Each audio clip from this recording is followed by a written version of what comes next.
உலகத்திலே மிக பழமையான தமிழை தாய்மொழியாக அமையப்பெறாதவர்கள் இந்த கீழடியிலே தொல்லியல் துறை ஏற்படுத்திய அந்த சான்றுகளை கேட்ட பிறகு தமிழர்கள் வடக்கே இருந்து தெற்கே குடிவந்தது போல், தாங்கள் கண்டுபிடித்தது போல், ஆய்வு செய்தது போல் பேசி வருகிறார்கள், எழுதி வருகிறார்கள்.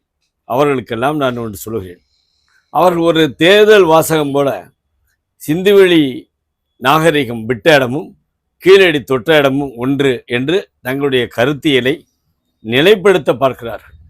இதற்காக நான் கூறுகின்ற ஒரு சான்று, வலுவான சான்று என்று எடுத்துக்கொள்ளலாம். அது என்னவென்று சொன்னால், சுமேரிய மக்கள் ஒரு தெய்வத்தை வணங்கி வருகிறார்கள். அந்த தெய்வத்தின் பெயர் என்கி. இந்த என்கி என்ற அந்த சுமேரிய வார்த்தையை தமிழ்படுத்தினால் மாகீர்த்தி என்று வருகிறது.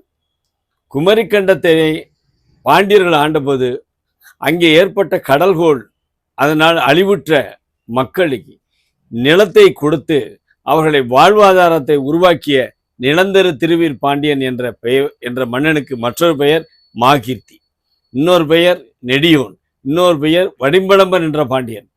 இந்த பாண்டியனுடைய மாகீர்த்தி என்ற பெயரைத்தான் அவர்கள் என்கி என்று சுமேரியாவில் அழைத்து வழிபட்டு வருகிறார்கள். சுமேரிய மக்களிடத்தில் இந்த என்கி என்ற தெய்வத்தை வணங்குவதன் காரணத்தை கேட்டால், கடல்கோளின் போது எங்களுக்கு மேடான இடத்திலே குடியேறச் செய்தவர் அந்த என்கி என்ற தெய்வம்தான்.